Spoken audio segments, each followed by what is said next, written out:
Audio Marks coming to you from the Sage and Public Library. Welcome to the Marks for Life podcast with your hosts, Jimmy, CJ, Joe, and Jared. The undisputed era of podcasting for casuals turned Marks wrestling fans to give you a direct line to all things in the squared circle. Enter the ring at your own risk. We pull no punches, we hit hard, and we will slam you with all the info you need to know. So, ladies and gentlemen, are you ready? Break open that champagne glass and enjoy a little bit of the bubbly.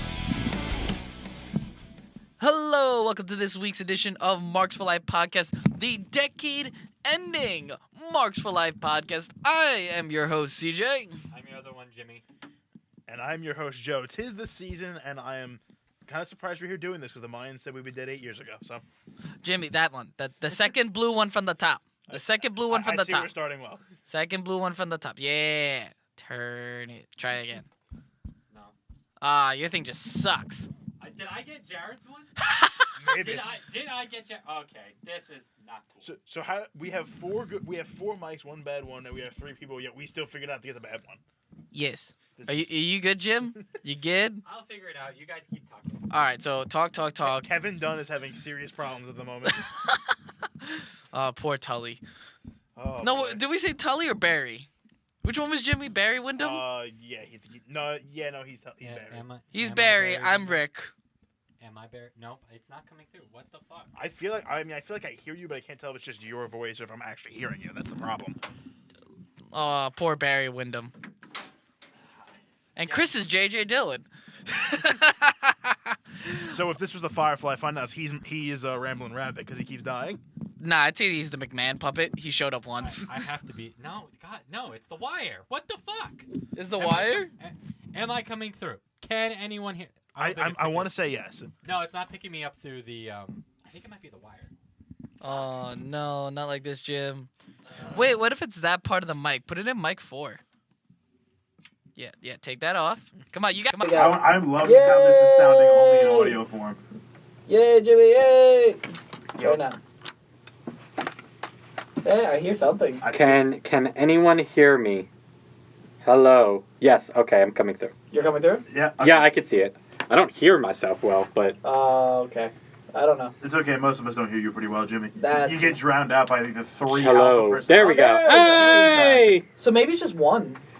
He just gets drowned out by the 3 alphas on this Someone's show. playing with this mic, with this freaking board, and I don't like it. Yes. But anyways, we're going to be going over... It's Hornswoggle. It is Hornswoggle. The anonymous Raw general manager. Oh my god, that was this past decade. No, it wasn't. Yes, Yeah, it was. Yeah, that was 2011. Holy that crap. got revealed. Oh my god. That's painful. Oh. Look, we can all agree that this decade One is of very the unhappy. best kept secrets was ruined because of that. Secretly I actually enjoyed the Raw GM when it first happened. But then once it was fine ruined- with Michael Cole. We had a crazy 2019 and a crazy 2010 to 2019. That's our decade. Yeah. Not 2009 to 2019 because we counted. That's 11 years, not 10. So we're going to be going over 2019, our Markies, as well as we're going to be going over our decade look back, as well as we're going to be doing Markies of the decade, essentially. I have a 4-page Word document for this with I narrowed it down. I put. Did you give reasons? No, I just did. How's it a 4-page document then? I had 3 to 4 finalists per award in my head to narrow down. No, This to must be be- fair, the overall superstar of the decade or male superstar of the decade, I did have reasons. Yeah, I kind of actually put I did something similar because so we're gonna go over the so these are the ones that are shared between 2019 and decade because we have 5 picks for 2019 and 10 awards for the decade. So the ones that are shared is overall superstar of 2019 as well as or overall wrestler of 2019 as well as the overall wrestler of the decade. We have the male wrestler of the decade and the male wrestler of 2019. I thought we just did male and female wrestler for 2019. Then we're only at 4. And then tag team breakout and match. That's 5. All right, then. We are not doing overall 2019. We're doing male wrestler of 2019, female wrestler of 2019, tag team of 2019, match of 2019, and the breakout star of 2019. As for the decade, we have the overall competitor of the decade, the male wrestler of the decade, female wrestler of the decade, tag team of the decade, match of the decade, moment of the decade, Babyface of the Decade, Heel of the Decade, and Feud of the Decade. Just a couple of housekeeping. Joe, Jared, and Jimmy are +1 against me in the rankings. Truth and Justice did not prevail. But I got Kabuki Warriors. Because TLC was a big watch. But well, speaking of Kabuki Warriors, did you hear what happened? Oh, concussion. Yeah, Kairi Sane got put into Dilly Dilly Land. Good job for Becky Lynch, though, on that. Yeah. And you kind of have to give a little shit to Charlotte, though, apparently.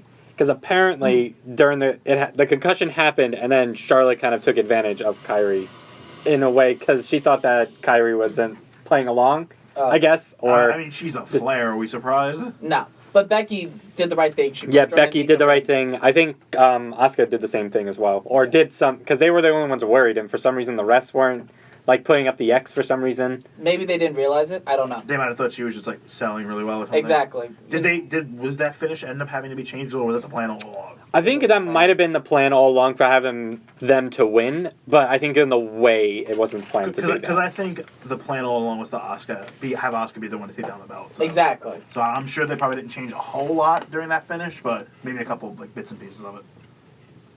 But yeah, TLC was a pay-per-view. It was something.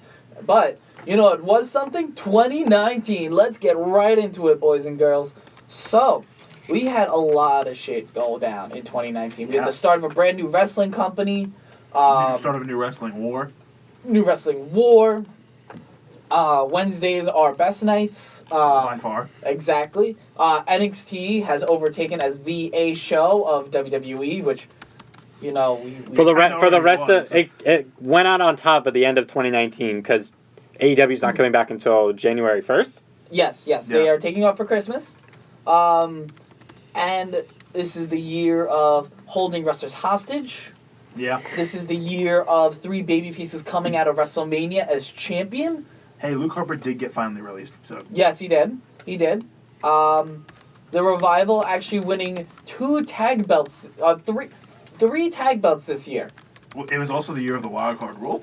The year of the wild card rule. And then it quickly went away. And the year of the Fiend. And it was 3... Could you say that was the year of the Fiend, though? Could you say it's a year? I would say it's the debut of the Fiend. Debut of the Fiend, Debut okay. of the Fiend was one of the bigger moments of the year, obviously. So... Not my pick. It would have... Oh, yeah, wait, we're not doing moment of the year. Probably would have been my pick for moment of the year. Moment of the year for me would have been Roman Reigns coming back from cancer. That was actually one of my favorites moment of the decade. Well, I don't know about decade. That one's a little... Like, it's definitely up there for me, but there's so many other things that, like, for the decade, it was just, like, there's just... The depth of where it went outside the wrestling business is where it... But let's get into this year alone, yeah, because there's a lot to unpack. Let's start out from the bottom up. Let's go with the breakout star. We've had many superstars and wrestlers come out this year, and I'm not talking just WWE. We had AEW stars. I'm gonna just list a couple of just breakouts alone. MJF, Luchasaurus, Darby Allin, and then we'd also have on the other side we have superstars such as Keith Lee and Matt Riddle and Dominik Dijakovic. Ray Riddle. We have had so many breakout stars coming out from 2019, and as you can see, a lot of them are coming out because of the Wednesday Night War, and it is really, really shining on these new superstars and stuff, and it is these new wrestlers, and it's very exciting to see where they're going to be going moving forward. Because you have these 2 major cable networks that are like in on making make sure all these people have the kind of airtime. Like they are putting a lot into making AEW and NXT feel like huge deals. Exactly. Street Profits, you can argue as being breakout stars this year as well. A lot of it can be traced back to it, and it's very exciting to see that this year is going to be a real turning point, because you can make the argument that there's going to be a lot of stars that are going to carry wrestling into the next decade are going to be found in 2019, which I do not know if we could say about 2009. Yeah. No. Or 2010, excuse me. Well, because that was a WWE-centric thing, and TNA was like putting out some good content. But well, TNA in 2010 was... Immortal. Unfortunate. And Rob Van Dam being the champion. Right. But the Bound for Glory series came out during that year. Well, it was also the year of Hogan and Bischoff. Actually, no, that was 2011. Well, at first it started off okay until they moved to Monday, and then they debuted Immortal. And then it went 10, downhill. 10, yeah. And then it went down. So like basically at that the point. first 2 years of this decade were like the downfall of TNA, and now like the end of the decade's been them trying to pull themselves back up. 2011, we also saw the rise of Bobby Roode. Yeah. We also saw Bound for Glory series made its debut, which I thought was an excellent concept, and I really do believe they should bring that back into Western television audiences. But regardless, like looking at the breakout stars from 2010 to the breakout stars of 2019, I feel like the only breakout star we can make an argument for from back in 2010 would have been Drew McIntyre. Or and we didn't even see his breakout until much later. Like the Usos. The Usos, yeah. The Usos debuted in 2010 with Tamina. Yeah, okay. And they really were a presence throughout this decade for WWE. Exactly. They became a huge presence back in 2014. I think they really became huge. That's when That was the title. that was that WrestleMania thing, right? No, New Age Outlaws, Royal Rumble. Ah, okay. Yeah. No, I meant oh no, never mind. Forget it. I was thinking of something else. My They got apologies. a lot of spotlight before their heel turn when they were with Roman a lot, and they were really backing him up, and they got a lot of airtime that way too. So they were in contention for my tag team of the decade, but like they were huge breakout stars back then. Yeah, exactly. So I'd like to ask, what are your guys' breakout stars for this past year? For this year specifically? Yeah. Yes. Breakout star for this year. Do you have a list, Jimmy? I don't, but I can actually think of. And you mentioned one of them. Yeah, I think you mentioned one of them as well. I wanted that I to have avoid mentioning one of them because I know you wanted to bring him up, and he was actually a contender for myself, but I actually chose against him. So he is my finalist. But I'll say the three people that really got a lot of consideration for me. One was Andrade. Andrade, yes, I can make. Because they finally started to use him right this year. I felt like there were like bits and pieces before this, but now I feel like they really started using him right. He's been on the roster though since 2018, right? Since that's WrestleMania last year. But like he was lost in the shuffle for a while, so I feel like now he's really starting to. Now that the rosters are truly separated for now, it's like he's really starting to get a chance to sign. But I did lean AEW with help picks with Hangman Page, only because I feel like he's now more well known to a much wider audience who may not have known his work before AEW. Yes. And then Darby Allin is someone I gotta give a NXT. lot of credit to. Yeah, Darby Allin. I was thinking MJF I believe you mentioned MJF. No, but MJF did enter the conversation for me, but but Darby Allin, especially because the way he's especially grown out of the hardcore division. Oh, 100%. And especially because, I remember when Jimmy and I went to Comic-Con, we saw Joey Janela, and we're like, oh, wow, that's Joey Janela. He looks so normal. You look at Darby Allin, you look at the look he has in his eye and the face paint, and he just pops out as someone that's a star. You know what I mean? Like, there's very few people that can exude that. You know, Jungle Boy is one of them, Darby Allin, Luchasaurus. Even Marco Stunt is, like, he screams that. You know what I mean? But I'd like to hear what you guys' thoughts are. I know I interrupted you. I'm very sorry. But my finalist that I'm going to put forth is Keith Lee. Keith Lee? Keith Lee, He's just been... the way you said about exuding a star, like his look, the way he is on the mic, the things he can do in the ring, his incredible matches with Dominik Dijakovic. I mean, he is someone that I think NXT is going to build around. I don't think it's that far of a stretch that he will hold some sort of NXT gold in 2020. He's making gifts on the internet. Yeah. He's having amazing performances in War Games. I just think that, and he went toe-to-toe with Roman Reigns and Seth Rollins and outlasted Seth Rollins in that Survivor Series match. So I got to go with Keith Lee. I think he is a star that NXT is going to build around for the near future, especially if Cole starts to come out of the championship spotlight as we go into the decade. Yeah. I know, I was actually leaning on Keith Lee for a long time until this past Wednesday night. And my pick is going to be Rhea Ripley. She started out as the NXT United Kingdom Women's Champion, inaugural at the very beginning of the year, and has been slowly but quickly at the same time, becoming this great star. And she exudes that at only 23 years of age, mind you. And she got built up into one of the most dominating forces in women's wrestling. She took down... I'm going to get to her, trust me. She took down Shayna Baszler. Yeah. She took down Becky Lynch, Bayley, Charlotte Flair. She has run through most of the women's division across all three brands. Surviving War Games, surviving Survivor Series. She is someone that I could see them being the focal point into the next decade. And I think this was her year. As much as I love Keith Lee, they started around the same time, but Rhea Ripley has more accolades to her and more significant wins than Keith Lee, and that's why I'm putting it towards Rhea Ripley. Don't worry, I have more on Rhea Ripley coming. Don't you worry about that. Oh. There's a little tease there, but Jimmy, we put together 2 very compelling NXT cases. Yeah, I know. So that's He's why. gonna say Rusev. No, you'd think that. I think we should go with the detectives that had to arrest Bobby Lashley and Lana. The one who just stood there as Rusev just beat the hell out of Lashley and was like, "Yep, this is fine. Everything's fine." Ah, man, breakout star. This one was tough. This one was tough because at first I was thinking like Keith Lee, like he made a really powerful statement during Survivor Series that, like, if anyone else got that opportunity, we would say they were going to be the next WWE champion going into WrestleMania season.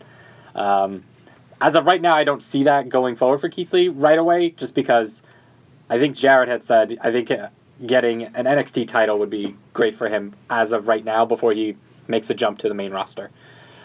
Rhea Ripley, though, is very interesting that I didn't even consider, and now I feel really stupid for not thinking. From NXT Women's Champion to all the way to potential Women's Champion, or is Women's Champion. She's currently the NXT Women's Champion. She defeated Shayna Baszler in the main event this past Wednesday. So she started and ended the decade as champ. 2019 as champion. As a champion. Hey, maybe we went back to 2010 when she was, she'd be like 14 then. Maybe she was a champion then, too. They started young over in the UK. So, Rhea Ripley, that's an incredible task. I consider Rhea Ripley much is because I was considering her for a different award. That I can understand that. But multiple people can have multiple awards. Right, that's true. Which I think is what some people are going to have once we get into the decades part. Yeah. But, to my point, man, I don't know, man.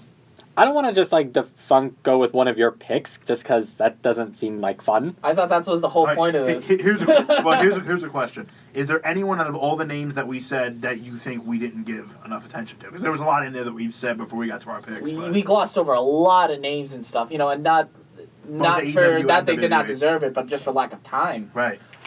I don't know. I mean, I want to give more credit to MJF because he's just so good, man. He was actually. Did you see? I don't know if I posted this or I shared it on our group chat. But did you see? What was it? It was a TNA. It was a TNT ad spot for AEW, and they were going over the Christmas gifts. And MJF is like, "Yeah, why am I here? I'm Jewish." And it's just one of the best things. So that's why Jared loves MJF so much. Now it all makes sense. It was like the perfect. Oh my God! Imagine a verbal sparring battle between Paul Heyman and MJF. You could sell out the Hammerstein Ballroom with that. Listen, you could sell out WrestleMania with that. But no, I can understand MJF.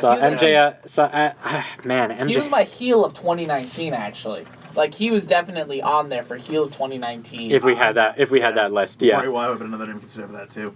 Nah, just because he teeters so much. But Jimmy. Yeah, I don't know, man. I see so much great potential with MJF, and I like to pick breakout star based on potential, not on what accolades they get.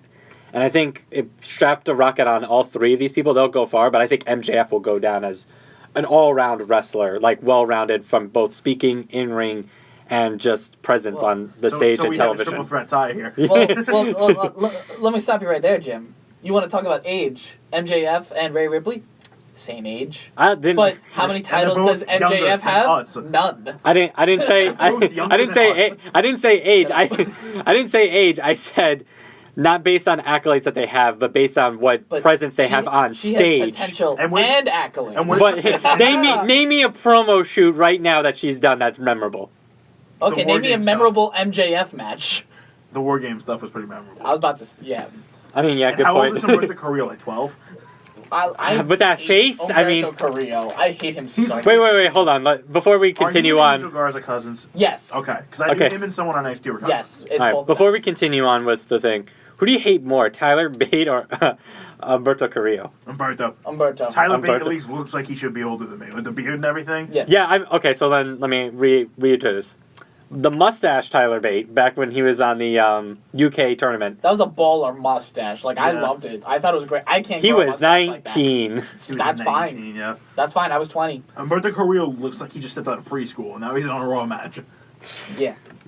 But yeah, so breakout star, we have a three-way here. Yes. Between MJF, Keith Lee, and Rhea Ripley. Which is, I think Rhea can handle both of them. I think she can take them both. Exactly. Yeah, I think Rhea Ripley. Like, if Keith Lee wasn't out until, like, October, like, he didn't really start making a presence until War Games and stuff. Like, when Rhea Ripley debuted... Well, I mean, he had Jared, multiple matches back-to-back with Digovic. but no one was really raving about them. He had one match. Well, besides against Jared. Besides Jared and Joe. I was raving. Yeah, the one match. You know, Rhea Ripley. I think all three matches they were. I was like... Oh, yeah. Not as much as the first one, but the other two. I was about to say. definitely all over it.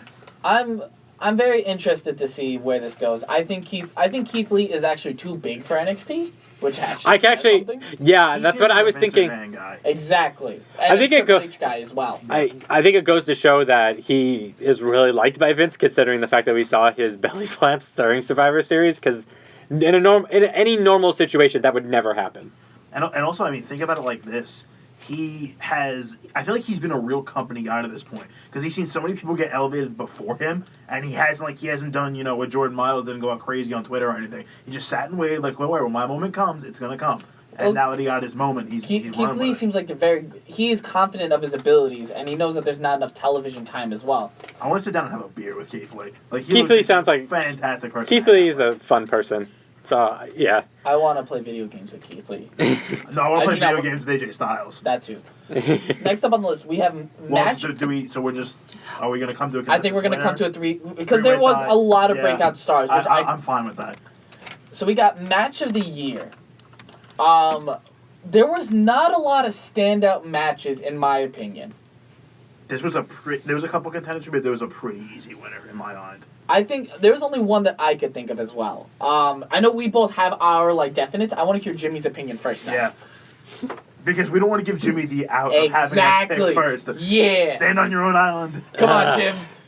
Just admit it. Rusev versus Bobby Lashley tables match. Just do it. No, I'm not doing that. Fuck that. Rusev versus Sunil Singh, 24/7 champion. Wait. Could I pick a 24/7 title one? Because there's a couple. There's a couple of really good ones. Go right ahead. You get one. R-Truth versus Dennis Cantor. You get one, Jim. I got one. All right. You get one match. And the only reason is because I've actually slacked on watching wrestling this year, and I feel really ashamed about that. But with that being said, I don't know. I honestly believe that a really good match that I really enjoyed was actually Kenny Omega versus Pac. All Out? Yeah, I thought that was a really good one. And the way that it ended, I really liked it. That was a really cool ending. So we do say it's a joke, but the 24/7 championship was a bright spot. Oh, yeah. If we put a championship on there, oh my God, it would be... Can that be the breakout star of 2019? Everyone saw it like, what the hell is R-Truth that? is the breakout star of 2019. He had more titles. Oh, wait, hold on. Now I have to go look at stuff now. But like, when we saw that title, like, what in the hell is that thing? That thing's terrible. I still think it's criminal that Mick Foley has not won that belt yet. Actually, I think he won it off of a... did you see that? He never won it. No. Have you ever seen that Twitter thing? He was doing a signing and someone hold the Comic-Con. 20... Yeah, and someone had like a replica of the belt and he pinned someone for it. It was fucking great. I remember that was at the same time where Mick Foley choked out like someone in a Fiend getup with Mr. Sock. I was like, I got revenge. Take that. But all right, so you're legitimately picking a 24/7 belt? No, I think he's picking Pac Omega. Oh yeah, no, I'm picking Pac Omega. Oh, okay. Like legitimately, I'm picking Pac Omega, but like. I feel like we have to highlight the 24/7 because it was created this year. It was created this year, and it was the best fucking championship in the entire WWE roster. The greatest year of anyone in the history of WWE had the more titles than anybody. Yeah. All right, Joe, what's your thought? And I think he's held it the longest too. I had a few. Kofi Kingston versus Daniel Bryan was the thought of mine, just because of the magnitude of it. Agreed. Yes. I do have two AEW matches in here: Cody versus Dustin, and the ladder match between Lucha Bros and the Young Bucks. Mm-hmm. But the winner for me is easily Adam Cole versus Johnny Gargano in 2 out of 3 Falls match takeover in New York. I think it was a standout match. I think it was an incredible story. Meltzer gave it 5.5 stars, and I think it was by far the match of the year. But there was definitely a few that I thought of for a second, but it was pretty easy for me. I also agreed with all of those picks. I agree with Johnny Gargano versus Adam Cole, and I also agree with Kofi Kingston, Daniel Bryan. I do not agree with Young Bucks versus Pentagon Jr. and Ray Phoenix. That's just a personal preference of mine. Well, that's because a lot of people didn't like him, just the volume of spots and no time to do anything. But I'm gonna disagree because I feel like the best match of 2019 was Cody Rhodes versus Dustin Rhodes. I think the build-up, just coming from an 8-minute video package on YouTube, to the fact that they transformed Dustin Rhodes into this amazing character, and the psychology and the emotion. And the thing is, it may not have gotten better ratings than Johnny Gargano and Adam Cole, but the impact it had... It was a 5-star match, wasn't it? It was. Right. But the impact it had and the tone that it set for AEW, that I think because of the success of that match, it really hooked a lot of people into the birth of this product, the birth of this company. I think that was a defining match for this company that really set people to like, this is what you're going to expect to see. Good wrestling psychology, blood, violence, great storytelling. Like, it set the tone for that. And it is it was one of the points you can look back on 20 years from now. I was like, that's what helped, that's what AEW stood for. And it also gave birth to a really, really good promo that, if we were doing a promo of the year at least, I think that would be up there on the list. It wouldn't be like the a video promo. Package? No, The after promo. No, the after promo Yes, that led to it, which was really good. Because it gave callbacks to when, what was it, Dustin and his father, Dusty, were tag teaming in Exactly. WCW back in the day. Excellent match. So Joe, so far we flip-flopped on both. Like, we were like, Also major props to Walter and Tyler Bate for putting on a banger of a match. I was about to say, Cardiff. I know you wanted to rewatch that match and stuff because you felt like that was a it's such a fantastic match, but 40 minutes, right? Yeah, it's a good big versus little match, obviously. But I mean, Cole Gargano, I can see where you're coming from with Cody Dustin because we really didn't know what to expect going in, considering Dustin was so much older at this point. But I feel like Cole versus Gargano was, we promised you a big match, we're typing up as a big match, and it delivered on every single note. Oh, 100%. And when that cage came down, we were like, what's the third fall? What's the third fall? Oh, And we're that talking. cage came So you're down. not talking about New York then? I thought that was New York. No, there was two out of three falls matches. 2 out of 3 falls match in New York was just straight 2 out of 3s. Then we have Toronto. Right, Toronto. Okay. Toronto was the one with a normal wrestling match, a falls count, street fight, and then the cage. Then the cage. I still think it's my favorite match of the year because like we were kept in such suspense on what that third fall was gonna be, and when that cage came down, we're like, holy. So what shit. So which match are you talking? I'm talking about the one with the cage. I'm talking about the. That one did not get Toronto. 5.75 stars. So then that one got 4.5 because you got very angry about it. Right now it's all coming back to me. Yeah. I'm still picking it as my match of the year. You're still picking The second one. Okay. In Toronto. Okay. I'm still picking that. Okay. Because I was one of the, because there were people that thought it was like a 6-star match, and then there were people who liked the Young Bucks and Lucha Bros match. It was a little too spot heavy, but I fell on the other side of the camp where I thought it was just fantastic from bell to bell. I thought it was uncomfortable to watch, and I think another match that I didn't get to talk about that I thought was also a really good match, Moxley versus Omega, unsanctioned. That's another one that a lot of people were split on. So Yeah. I mean, like that's like a really. It's an You know what? It's the stigma that hardcore wrestling really has that kind of gets it. But it's good hardcore. Yeah, it is really Hardcore good wrestling is a built-in hardcore story. wrestling. Exactly. Like there is really good like hardcore they wrestling. hate in some. each other. It's not like Cole and Gargano. Like it's not just we're gonna put each other through a table for the hell of it. It's like I actually want to kill you because you're keeping this thing from me that I want. And I think that's what makes hardcore. That's what made ECW so good back in the day. Because it was hardcore wrestling. It was idiots beating each other with weapons, but there was actually a story behind it. No, I got you.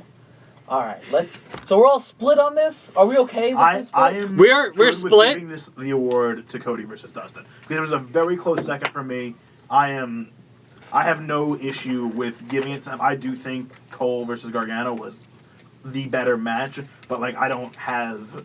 It's not going to be like, oh my god, it's the total like. It's not snub. going to be something like, and I also don't think it's going to be something remembered for years to come, compared to some. I just like. Moment-wise. Yeah. Like, I think the first one, yes. Not the second one. Because you can argue what was a better match from just straight-up in-ring quality, and then what was a better match from the impact and the story of it. Yeah. So I can completely... Like, that's why I also consider Daniel Bryan Kofi Kingston, because I thought that had, like, probably one of the best stories told in a very long time. Yeah. I thought it was an excellent story. So, all right, Jim. So yeah, Cody versus Dustin. Yep, won. Cody versus Dustin. I'm fine with that. Woo! Cody Rhodes actually won my Babyface of the Year award. My Babyface of the Year would have been interesting. Or Johnny Gargano. Yeah, Johnny Gargano also. Yeah. Because, like, once we figured out Decade, like, I just tossed all the year stuff aside. All right. Yeah. It's all coming back to me. All right, third one we have Female of the Year. Now, I'm going to go Becky. I have to go Becky. She was a begrudging finalist for me. The thing is, yeah. Well, she started off SmackDown champion, if I remember correctly. No.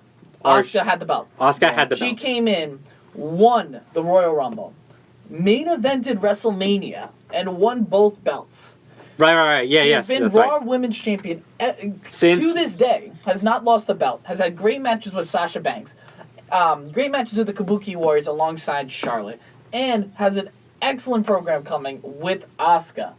Being Asuka is the only person to have had Becky's number every single occasion.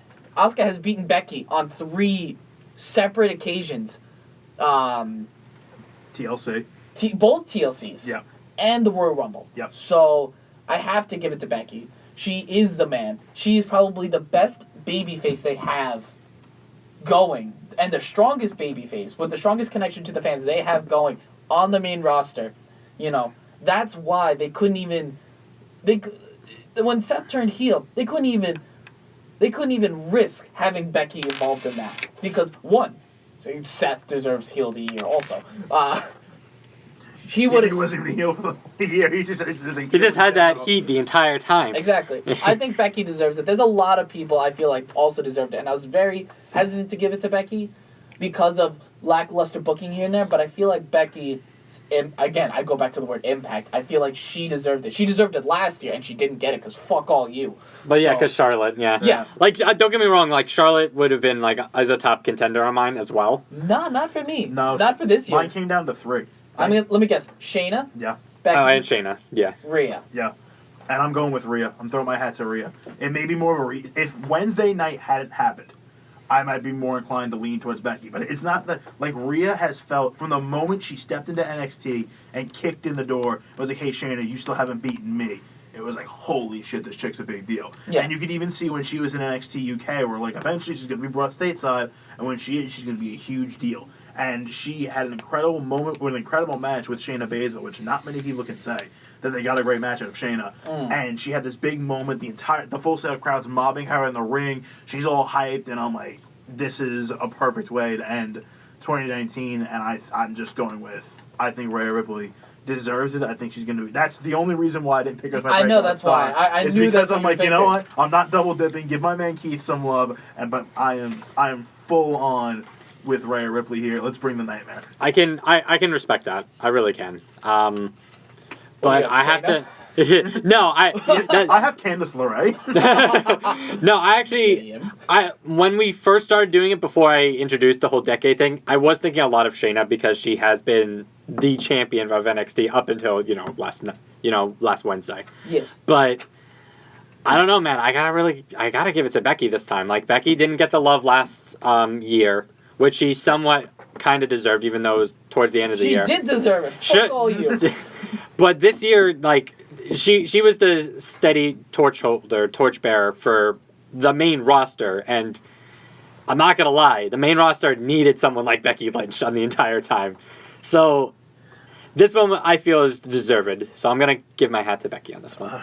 2020 is going to be your year, Rhea. You're going to win this thing in 2020. I'm outnumbered. I knew it was going to happen. I'm like, I'll plead my Jared case. would have put in Bailey, so let's be real here. I probably could put in Bailey if I really wanted to throw this thing off, but I'm fighting hard on your behalf, Rhea. I know you're not going to let me down in 2020. I want to give Rhea a breakout star. So change your pick from Keith Lee to Rhea. And there you go. She gets something. No, well, she got a share of breakout star because we came to a 3-way split. She did. So she gets a share of it. There you go. Rhea, you're probably going to pick again next year, so you're going to win this thing next year. I know you're going to have the rocket strapped to your back. Don't let me down. I agree with that. I agree. I agree with that statement, I just feel like Becky... Like, this time was alone. the title lane alone, and the fact that, like, she took this man thing from what people were, like, kind of hating on for a good portion of the end of 2018, and we're like, fully in love with it. Fuck it. Let's do the man. Now. I feel like the intermediate booking between the big 4 pay-per-views will kind of sour me on her a little bit. Especially with just the long, drawn-out Lacey Evans feud. I think, that hurt it a lot, but then she bounced back with the Sasha storytelling and the Shayna. And also the Seth Rollins mixed tag team thing. Yeah, that one. Lets him air it out. That is I true. include that in Lacey Evans. Yeah. That's true, but, like, you have to also think, Let's like, give that's Baron for the... Corbin for that, too. But remember the pop she had going into WrestleMania season and stuff. And everyone still wanted her to win. And, like, I remember staying up She was the first... I wanted to see Becky Lynch win, and I had work in the morning. So she was also the first wrestler to be introduced on Fox SmackDown as well. Like, that's also a big deal. And she was the first one on the cover of a wrestling game. And she shared the ring with The Rock. Yeah, she shared the ring with The Rock and beat up Baron Corbin, so, you know. Yes. Oh, and John Cena. She made John Cena look like a little bitch. Well, with that haircut, it's not hard to do. I know. She said it. So, but yeah, I feel like this. Ray, you're gonna win this next year. Yeah, like Becky needed this one for this year. All right. But I do want to shout out to Natalia and Lacey because they did do kind of moment of the year. They had like a huge moment for wrestling. Yes. Like that's pretty big for like the year. What they had was on par with main eventing WrestleMania. That whole show was a shit show and should never be spoken of again, except for that match. And the fact they finally got it right with The Fiend, but mostly for that match. All right. Male Wrestler of the Year. Now, shoot, you want to do Tag Team of the Year first, and we'll save male for the last? Oh, yeah, I forgot I was doing Tag Team. We do need to step up a little bit because we are running out. I'm trying. Tag Team of the Year, not a lot of great tag teams. Not a lot. Easy pick for me, Young Bucks. I'm with you, 100%. Young Bucks, especially with them putting over so many talent, having consistently great matches with a multitude of different styles, different teams, while also putting them over in the process. They have to. And also literally being thought of as they're stepping down so this one can go ahead. It's like they're putting themselves back so they can jump in. So the Young Bucks automatically win because I wasn't going to pick the Young Bucks. Who are you going to pick? I was actually torn between picking SCU because they did end up being the first champions. And they also gave way to probably someone creating a single star out of Scorpio Sky. Okay. So, like, you kind of can't... I liked the Viking Raiders and Revival, too. I did, yeah. Revival had such shit booking, I could not pick them. Because they haven't, like, fully gotten to... like Been committed to WWE because they were, like, one kind of foot out the door. Yeah. So, and the Viking Raiders had such inconsistent booking. And they had it very easy. And they also had a deflated title win because Seth Rollins just completely buried them on that one Raw where he turned heel. And they lost twice to the OC. And they were the only Raw talents to win at Survivor Series, and Seth still buried them. Yeah, I know. That's. Who are you gonna pick though, Jim? I'm actually gonna go with SCU. No, SCU. Okay. Yeah, I was gonna. Yeah, SoCal Uncensored. I'm gonna stick with SCU because I think for what they did for AEW this year, it was kind of important. And also, like, their gimmick is just so fucking good. Yeah. Like, their fucking gimmick is so good, dude. I can't deny that. All right. So 2 for Young Bucks. It's Young Bucks. Young Bucks won. Yeah, which I can't deny either. Like the Young Bucks, like they set the standard for tag team wrestling in AEW. You know, being VPs of the company and putting tag team wrestling first up on AEW is important. So it makes them different from everybody else. And no matter what you think of that ladder match, you still got eyes to the product. Exactly. And they will put their bodies on the line for that company. So. All right, Male Wrestler of the Year. I actually am changing my answer from here because I have so many better options in my head now that I'm talking about. I am torn between 2. All right, talk about your 2. My 2 is one's just played out match quality and wrestling ability, and one's for overall impact. The overall impact is Chris Jericho. Okay. Yes. Okay. For his full wrestling impact, and the overall match quality is Adam Cole. I was thinking actually between my overall competitor of the year would have been Chris Jericho. Right. I wouldn't say he's the male wrestler of the year. I was thinking between Adam Cole or John Moxley. But, like, I originally had Daniel Bryan on here, but I'm like, wait, there's so many better ones. But, yeah, I was actually torn between the 2 of them. I feel like John Moxley's impact alone at Double or Nothing really stood out as another thing where you're just like, that's a Luger moment at WCW. But Adam Cole has been consistently putting out fantastic match after match after match and is the standard bearer of NXT as a whole. Meanwhile, though, Keith Lee will literally eat him. Well, what's funny is I thought I was going to have to fight more for Adam Cole, but I'm... No, I'm on I think agreement. I think I'm in agreement with you. overall, because I was also thinking Johnny Gargano, because he was also I was thinking Gargano, yes. he was also a bearer as well. But like, yeah, you're right. Like Adam Cole, man. Like every single time you go online and you just watch everyone just posting videos of the Boom and Adam Cole baby, and you just AJ Styles also got a little bit of consideration from me, but not much for me. I don't think he's not gonna make it a hat trick this year. Every time we've done a Markies, he's always won Wrestler of the Year. But Adam Cole. I think Adam Cole killed it too. He dominated the year's headlines from beginning to end for NXT. I'm gonna give it to Adam Cole. Yeah, Adam Cole. He may not be on TV in matches every week, but when he is, you feel like it's a big deal. I remember when I complained about it too. I'm like, why is Adam Cole not on your first broadcast against AEW? And I remember that now. I'm like, that's how important he is to the brand. Yeah. Like, you need him wrestling. Why is he not wrestling? And I remember there was a huge complaint of mine, and I still stick by that. And I think Adam Cole, he deserves to be the male marquee wrestler of the year. Agreed. I think, that's the first time we all agreed on the same thing. Yes. And the winner is Adam Cole. Baby! Beautiful. Love it. All right. Hit that commercial break button, Jimmy.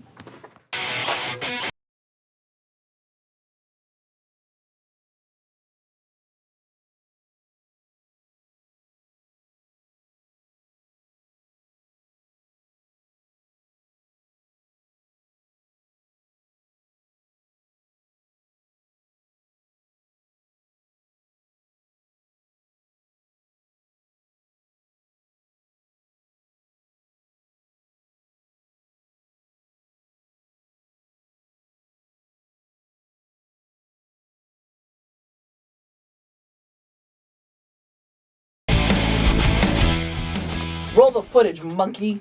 Now's when the real fun begins. All right. So, here we go. We are going to go into the Markies of the decade, baby. So just to recap, our male wrestler of the year was Adam Cole. Female wrestler of the year was Becky Lynch. Tag team of the year was the Young Bucks. The breakout star, there was a three-way tie between MJF, Rhea Ripley, and Keith Lee. And then our match of the year was Cody versus Dustin. Okay. Yes. Now, for the decade, Markies. Dun, dun, dun. All right. So, we have overall competitor of the decade, male wrestler of the decade, female wrestler of the decade, tag team of the decade, match of the decade, moment of the decade, feud of the decade, babyface of the decade, and heel of the decade. We're going to start with heel of the decade. And I'm going to go first because I had such a hard time with this one. I had such a hard time because I had to figure out who has been heel the longest and made such an impact. You know, and I was going through people like Alberto Del Rio, Baron Corbin, Kevin Nash. Kevin Nash. Corbin. We were going to fight. No, but I found him. I think we have the same one. Here's the thing. I was even thinking Vicky Guerrero. I'm like, wait, there is one better than Vicky Guerrero. No, you have the same. It might be John Laurinaitis. Oh no. Oh no. Oh no. No, that's not where I was going. I have an idea, but I don't think me and Joe have John Laurinaitis. I feel like he was the worst heel or the best heel of the decade because he got booed so hard. And I'm like, what was the most annoying guy from this past decade? And I'm like, John Laurinaitis. Yeah, John Laurinaitis. Yeah. That was not all where I thought you were going. I'm very curious to see what Joe's now. That was a curveball. For me, my heel of the decade is Randall Keith Orton. Nah. Randy Orton. He is... Even when he's trying to be a babyface, he's still the biggest asshole on the face of the planet. I think I might have beaten both of you because now I feel 100% confident in mine. But was still like the prime, like real, holy shit, like psychopath legacy. But Randy Orton. 2010 was the birth of face Randy Orton until 2014, 2015. I'm telling you, he was sticking screwdrivers into Jeff Hardy's ear. That was 2018. That's okay, it's the same decade. But John Laurinaitis, man, he came out on that fucking power scooter. Randy Orton was doing things to people's body that shouldn't be done. John Laurinaitis. I mean, John Moxley did that in a couple matches not that long ago. Ty Dillinger's finger in the turnbuckle. People power. Randy Orton is so easily hateable that it makes him almost likable. He was best friends with David Otunga. Randy Orton makes people shake his hand after he's touched an area of his body. He had Eve Torres kick Zack Ryder in the nuts. Anyone could have done that. I'm telling you, it's Randy Orton. He made Teddy Long have no job. I mean, he also, to kind of go back and forth, to like kind of mitigate between my thoughts on it, I have someone completely different, which is not going to make that much of a difference. But Don't say Jinder Mahal. no, I'm not. hold on. Let me say my piece. Hear this out. For Randy, you also have to remember from 2010. That was also right around the time that he was facing Kofi Kingston for the WWE Championship, and then No, he never did. That was 2009. that was late 2009. Yeah. He stole Daniel Bryan's moment at SummerSlam to create the Authority. Yeah, that's We're true. gonna get into that. We're gonna get into that. Oh, so I have a couple of different things the now. Authority the heels of the decade, if you want me to be honest here. John Laurinaitis. They were worse. They were 100% worse. All right, so he's going John Laurinaitis. I'm picking Randy Orton. Jimmy, can you sway either of us? No, I can't. You sure? Who's No, your pick? but I have a funny one. Kind of funny. Well, I feel like he's picking Baron Corbin. No, I didn't pick a Baron Corbin. I feel like he's gonna pick Rusev. I didn't pick Rusev. Okay. We're waiting, Jimmy. I picked a real American Hulk Hogan. You should have picked Lana. I could have picked Lana. I could have bought you on Lana. First she was the angry Russian heel, now she's the heel everyone wants off their TV. All right, so John Laurinaitis. No. Randy Orton. Hulk Hogan's still getting cheered, so I can't even consider him. Even though it's in Saudi Arabia and that really doesn't count, it's canon. He got cheered. Everyone fucking hates Hulk Hogan over here, though. Nah, it's like Basically, his whole like end of the WWE It started thing to before. dissipate. yeah, it's like yay. It's like one of those. So like I don't know. I think like just no one cares about him. But then there's John Laurinaitis. But then there's Randy Orton. People still hate him to this day. Randy Orton has had so many heel and face turns. John Laurinaitis never was a But he face. is a natural heel. So is John Laurinaitis. That's just the way he talks. Yeah. Ask Brie Bella's mom. I'm sure he's a fantastic man.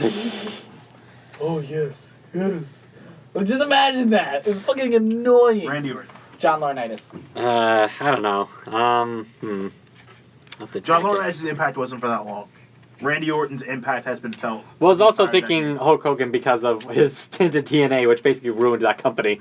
So Oh, there we go in the give you running. I'll give you Hogan. They ruined the company. They destroyed the company. They I'll give you Hogan. ruined the It's taken 9 company. years to recover, and they still haven't done it. No, they're doing Well, they're doing well. Intergender matches, no one and has Tessa seen it. Blanchard is the best Exactly. wrestler I in the think Because no one company. watches it. I was about to say, Joe has a point with that. Is that no one watches- They've found a way to get more and more obscure with the cable deal every 6 months. Yes. The cable deal. I'll give it to you. I'll give you Hogan. He's right. Yeah, no, as soon as he Maybe brought in not, maybe not TNA. on screen heel, but behind the scenes heel. Oh. Yeah, like even Randy Orton didn't do that. Yeah. Oh shit! I spelled Laurinaitis the first.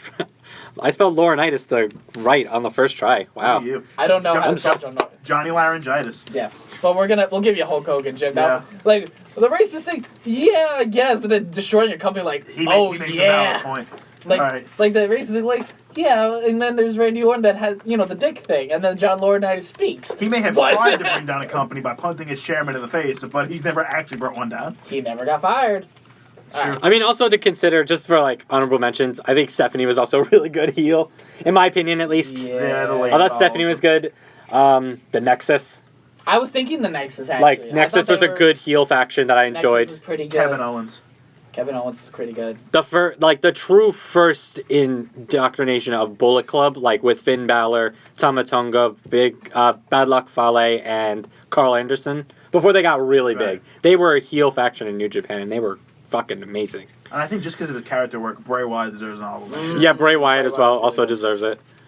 I mean, there's also Daniel Bryan, like the no movement and stuff like that. If you Big want Show, to talk about Big Randy Show. Orton having too many turns. All right, let's go to babyfaces. Babyface of the year. This one was hard because I'm like, there's no. There was someone that I was thinking about, kind of like an honor thing, but then I thought about it even more. My babyface of the decade is The Undertaker. Yo, same. Because every time he steps into a building and that gong goes out, doesn't matter how old he is, the Fuck. crowd loses their mind. I was thinking that. Like, I was like, who was it? And I was thinking, Because like, originally for me it was Daniel Bryan. yes, and then he turned heel for a couple times. And also because I'm like, wait a minute, The Undertaker, even though his Mania matches still had some really good ones in the 2010s, which we'll talk about, yes, but even though his match quality hasn't always been the best, when that gong goes out, he when has they that even, reaction. when they even hear he's going to be there, people tune in, they sell out the seats. Has to be. It's The Undertaker. Yo, we bought tickets to a crappy live event just to Yeah. see The Undertaker. We spent like $90. Uh-huh. So, Yeah, but yeah, good point. Yeah, I have to give it to The Undertaker. Like, I was thinking the same thing. I'll submit over only because I think I You were put John thinking Cena. I was thinking John Cena, Cena, and I think he deserves got at least an consideration. honorable mention I because was- he held that company for basically that time up until like the past couple of years I was because he hasn't thinking done any pay-per-views in Cena was 2019. great because I was going off of Make-A-Wish. And I'm Right. like, that was my biggest The selling company point. ambassador thing, But yeah. but in the company, he was so hated. He buried so many people. Case in point, the Nexus, Ryback. Like oh my Bray god, Wyatt. CM Punk Well, John Laurinaitis. deserved it. Deserved no, it. I'm going to say Cena buried CM Punk. I'd say that CM Punk He's really hurt never his main stock. evented a Never pay-per-view. yeah, but not because of Cena though. I think it was that because it Cena was- a good reason why. He buried Baron Corbin. Yeah, but I wouldn't say that was because of Cena though. CM Punk was selling more merch than John I- Cena. No, I agree. I'll go with Jimmy on this. Triple H buried CM Yeah, Punk I would harder say than John Cena I would did. say Triple H did. Like Cena was no help though. yeah, I agree. Kevin Nash helped it too. Kevin Nash, we're not getting into that. But yeah, Undertaker. Have to give it to Undertaker. I'll agree on that It one. could be the last major marquee he wins, depending on how much longer his career goes. Exactly. Well, he hasn't retired yet, so I don't know. And have you heard Cena might be coming for WrestleMania 36 Against Edge. Yeah. It's Against Edge? Yeah, Edge is another thing. Oh my God, I'm Yeah. so That was a big moment. Let's get into that now. Let's Yeah, get into moment some of the decade. moments because there were so many moments. You had Daniel Bryan returning and retiring. Edge retiring, Shawn Michaels retired in the beginning of 2010. Oh my, Roman I know. Reigns getting cancer and coming back. Roman You Reigns, also have to think of the debuts that happened as well. AJ Styles, which was a never heard of thing, and that's a huge thing. the Shield, The The Hardys Shield, returning at debut of the WrestleMania was Shield, huge. and the reunion of the Shield. The re- Sting coming into the WWE. Hardys. I'm going to agree with The that. Hardys return. Seth Rollins cashing in at WrestleMania. Yeah. 31. Roman Reigns getting booed at Royal Rumble 2015. Rock versus Cena, even though as a moment it was great, but as a match it was terrible. But as a moment, like that was so a many moments. yeah, like there's a lot of really the birth good moments. of AEW, I'm gonna throw that one there because that was The all re- in. the All in. reinvention of NXT to what it is now. Yeah. Oh my The god. debut of the original Nexus was Yes. a huge moment. It was a huge moment. Oh my god.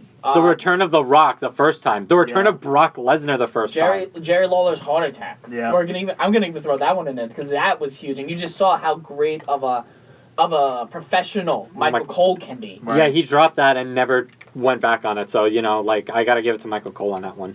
There were so. You had the many moment after end of an era where they all stood together. You on had the stage. first ever all women's pay-per-view. And women's Royal Rumble. and CM everything. Punk's pipe bomb. Yeah, CM Punk's pipe bomb. That's That- another that one. was- There's my finalist. Yep. That's CM their Punk's final. Pipe bomb. I'm not sure if you noticed. There's one thing I didn't mention. That's actually. Yeah, I think we might have picked the same thing, CJ.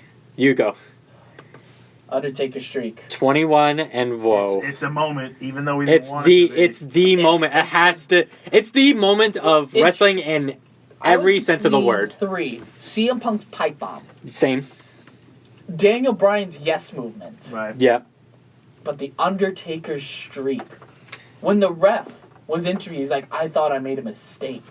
And you saw that emotion. Like, I will watch that moment for the rest of my life. Like, I love the There's pipe a bomb. meme that everyone uses that is from that moment. Yeah. Not even talking about the meme, just the... It's a moment I didn't even want to give thought to, just because of like the respect I have for the Undertaker. But you It's- have to. Yeah, you have to. It's the one thing in wrestling that I think changed It everything was the after one that. thing in wrestling we thought never would change. Because after a while, when he beat Michaels twice and he beat Triple H twice, we were like, he beat Punk. We're like, all right, He's it's not beat ending. everyone. Yeah, the only one left. We thought the only one left was Cena. But Brock, we thought he would get his win back against Brock. We were like, there were so many moments, and for Undertaker, and the thing is, you can still hear it in our voices about how much that streak meant to us. Yeah. And we voted Undertaker as the babyface of the decade, and we loved him.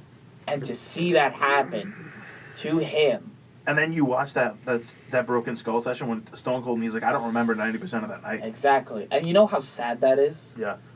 He's like, I watch it back in videos and I've seen it. He's like, but I don't remember most of the night. He took that one German suplex and he was out the entire match. Like, that has to be the moment. As much Yeah. as I love the pipe bomb so much, it's just, I cannot get that. Definitely an honorable mention would be the pipe bomb because yeah. like If I don't want to dwell any too much other on decade, 21 it and would 0. finish it would finish probably number 1. But Yeah, It came in at the same. because like the pipe bomb like changed Wrestling. changed wrestling for like for not only like wrestlers but for fans, because then we kind of had like a voice in a way. and it would have made CM Punk a megastar if they handled it properly. Exactly. Like if they treated Punk better towards like the end where before he left, I think Punk would have had his WrestleMania I think moment. Punk showing up on backstage honestly is a big moment because Punk returning himself. CM Punk's podcast at Cole Cabana, John Yeah. Moxley's Chris podcast. Jericho. But no matter what, the Undertaker. Oh yeah, the whole Cole Cabana podcast, because that ended literally this year. Exactly. Like it started in 2010 too. Oh, that was wow. also a decade. So man, like.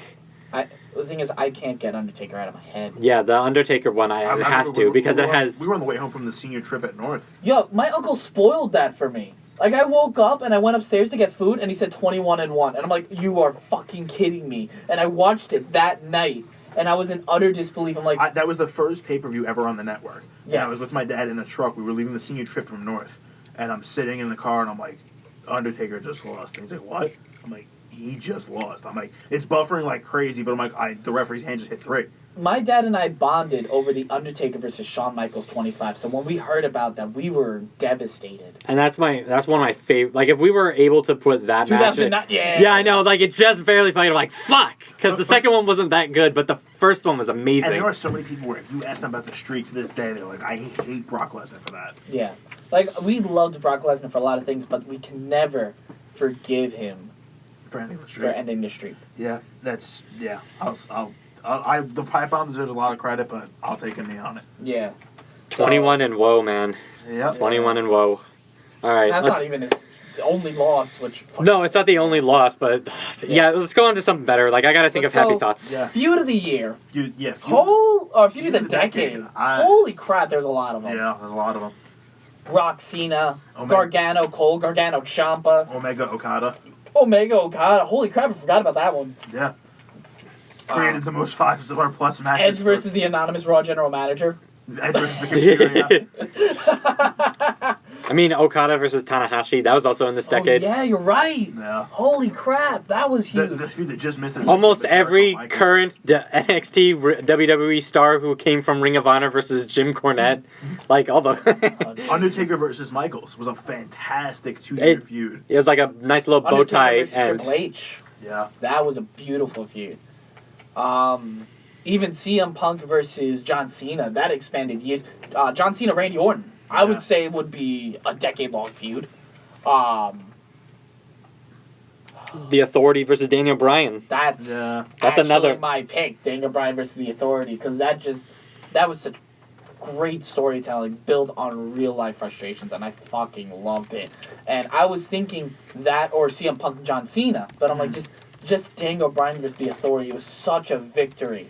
It was such a great victory, you know. And like the moment of the decade was the Undertaker, but it is only matched by the love and the emotion that Daniel Bryan got that night when he defeated Triple H, Randy Orton, and Batista. And it was the beautiful culmination of all the hard There's a work. moment we forgot. Johnny Gargano winning the NXT Championship and embracing Tommaso Ciampa on the That- stage. And then getting- embrace. And then getting betrayed afterward, yeah. No. No. Well, that one... Well, the That was 2 betrayal... years prior. Yeah. Oh, was but after the that final also match, happened this which decade. was- But yeah, that one I liked as well. But yeah, so I'm going DB versus the Authority. I thought that was an excellent storytelling and stuff. yeah. I really couldn't think. It was the only other one I could really think of was CM Punk versus John Cena, which was so good. Yeah. But I'd love to hear you guys' thoughts. I don't know, I feel... Ciampa. Gargano versus Ciampa. Yeah, I'm giving it to Gargano versus Ciampa. Also a finalist in my The opinion. fact that every time now we see Gargano and Ciampa on TV, people are like, all right, when are they going to feud again? when are when we they gonna face get that again? final match? Yeah. I can definitely attest to that as well. Jimmy.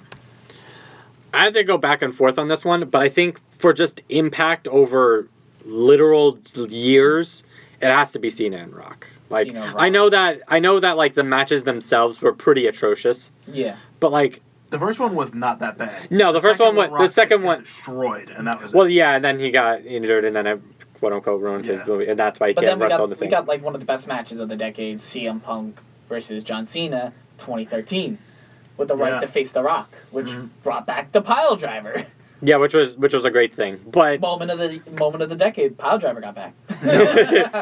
but like you had to really think of like everything that led up to it, from The Rock leaving, John Cena being ascended into WWE, to this constant back and forth.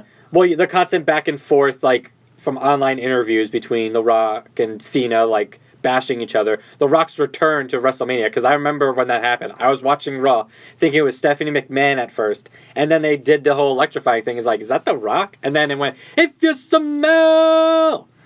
And I just blew. I was in my room. I like flipped the shit. They sacrificed the WrestleMania main event just to build that feud. Cena Miz. I'm actually gonna take a knee though to Ciampa Gargano. I'm gonna take it because I loved the feud between Rock and Cena, but it was barely mentioned, and that's what pisses me off. Is that it was barely mentioned in the build-up. Once they announced the match, no mention of it. Well, I think because everyone needed to simmer, and then once like. What was it? It was Survivor Series, was it? When the tag match, that weird tag match against the Awesome Truth. Yeah, and then the build up started from that. No, then Kane happened. No, there was the tag team. Oh yeah, then Rise Kane above hate. Right. Rise above hate. Yeah. You're right. And then following that loss, then John Cena was feuding with Brock Lesnar and Big Show. Well, then Brock Lesnar came back. Yes. And then that was But it was fucking amazing. But it was such an inconsistent feud, which bugged me. Which is also why I really couldn't do CM Punk and John Cena. But I also remember we talked about this, Jimmy. I said I cannot get behind Johnny Gargano, and I called him overrated. Yeah, you did call him overrated, and I told you, I called you out on it. Yes, but I remember what my reasoning was. I need him to fight Ciampa to get behind him, and he did it, and I was like, holy fucking shit! And even to now, I clamor for that final match. I need that final Ciampa Gargano match. No, I really think, and I don't think there'll ever be a final match. I think that they'll always have at least some sort of match every now and again, but there'll never be a final match until they retire or die. I need that match. And it'll all be 5 stars. Yes. Yeah, exactly. But I'm taking a knee. I'm going to go Ciampa Gargano. That's fair, because it is really good. All right, next one on the card, we got Match of the Year. Match of the decade. Match of the decade. Come on, CJ, we're still in the decade. Sorry. Match of the decade. There was a lot of great matches. Daniel Bryan, Triple H, Daniel Bryan, Randy Orton, and Dave Bautista. CM Punk, John Cena. The Okada. 2011 Money in the Bank. That's Okada, Omega, all 3 of them. Yes. Because we gave that one to be Match of the Year. I think that one year. I think that was the first. That was the first one because we all picked different Omega Okada matches. Yeah, and then I picked the first one. You picked the second one, and Uncle Ernest picked the third one. Yeah. But there was so many great matches. Cole, even from this past year alone, but even going back, like I would throw the Shield versus Ryback and Team Hell No in there. That was my first pay-per-view that I was there live in Barclays Center. Yes. That was an awesome one. I went with my brother. It was cool. Undertaker versus Triple H at Hell in a Cell. Undertaker versus Shawn Michaels. Undertaker versus CM Punk. I can't think of it. John Cena versus AJ Styles. Any of the times.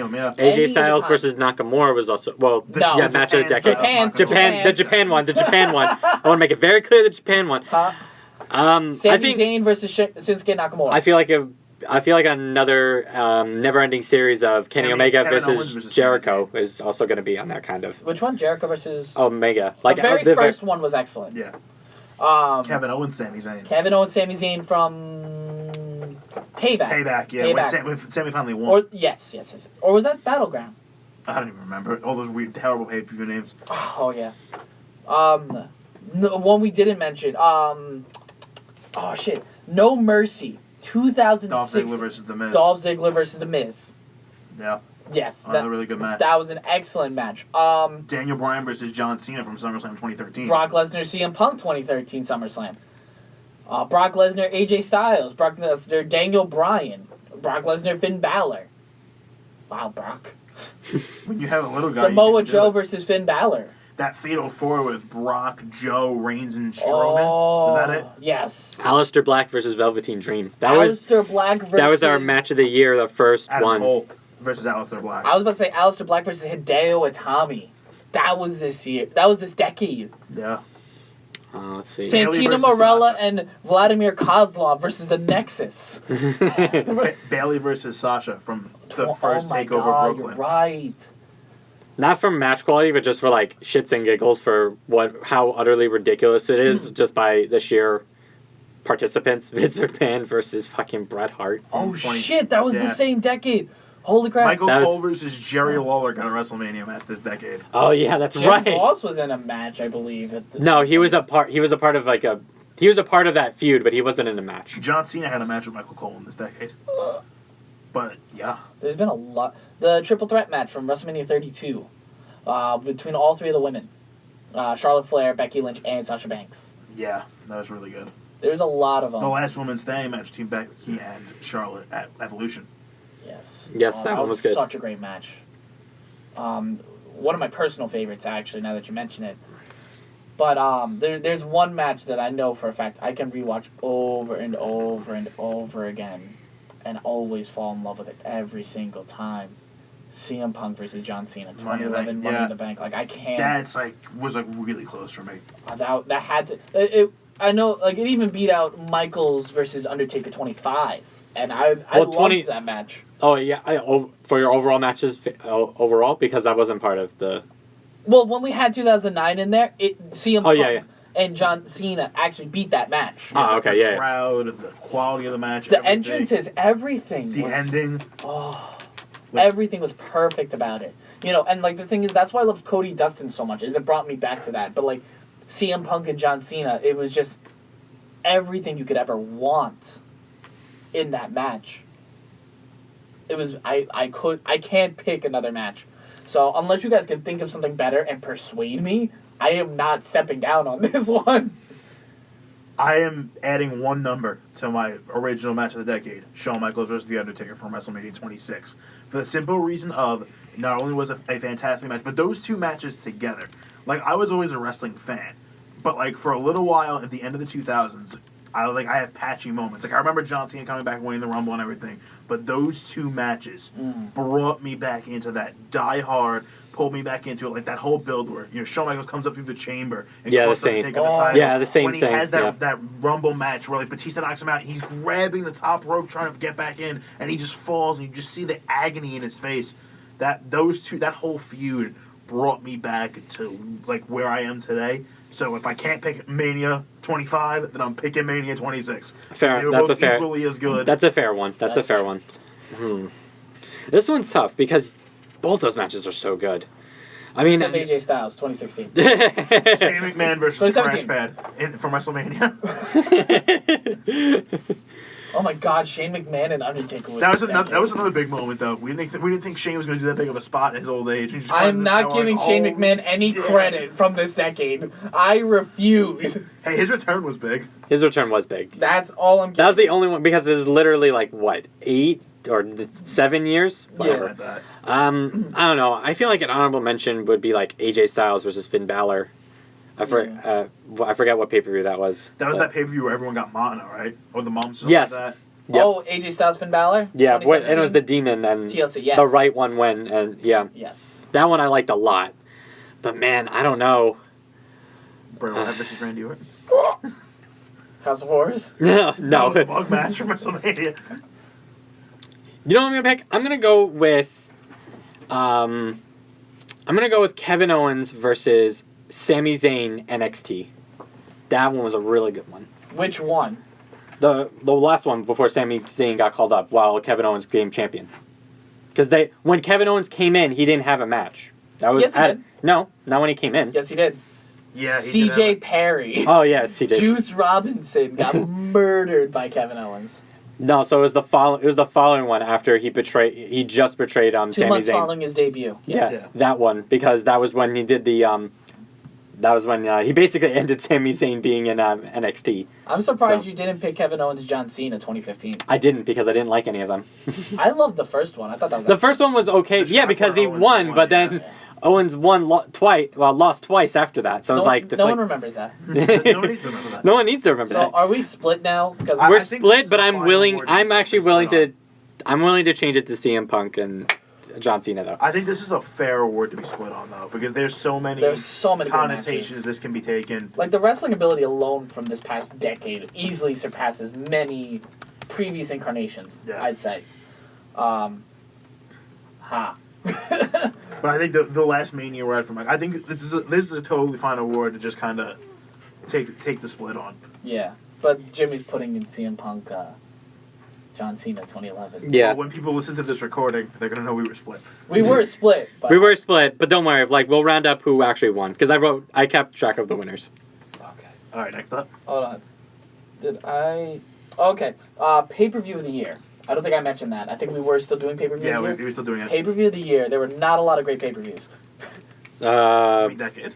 Of the decade. Pay-per-view of the decade. See, now I'm gonna give it to Money in the Bank 2011. I was Because if also I remember correctly, not only was that man group, but both ladder matches were really good. Daniel Bryan won the 2011 one as well as the Miz, and Yeah. I loved that pay-per-view. So was I'm a also really great going to agree pay-per-view. with Money in the Bank 2011. But SummerSlam Yeah, 2013 was damn good too. SummerSlam 2013 is actually the first DVD I bought Yeah. that I wanted. Mine was so- WrestleMania 28. That was pretty good. That was a great pay-per-view. I would say WWE Evolution Yeah. deserves to be up there as an honorable mention. Just The because match of the quality match. was good here and there, but the impact alone was amazing. Mania 30. Mania 30. For the big moment of Taker. The moments, not the matches. The moments. The moments, because we also had John Cena versus Bray Wyatt. But the moments. The moment. Like Daniel Bryan. And Cesaro winning the Andre the Giant Memorial Daniel Battle. Bryan. And Daniel Bryan.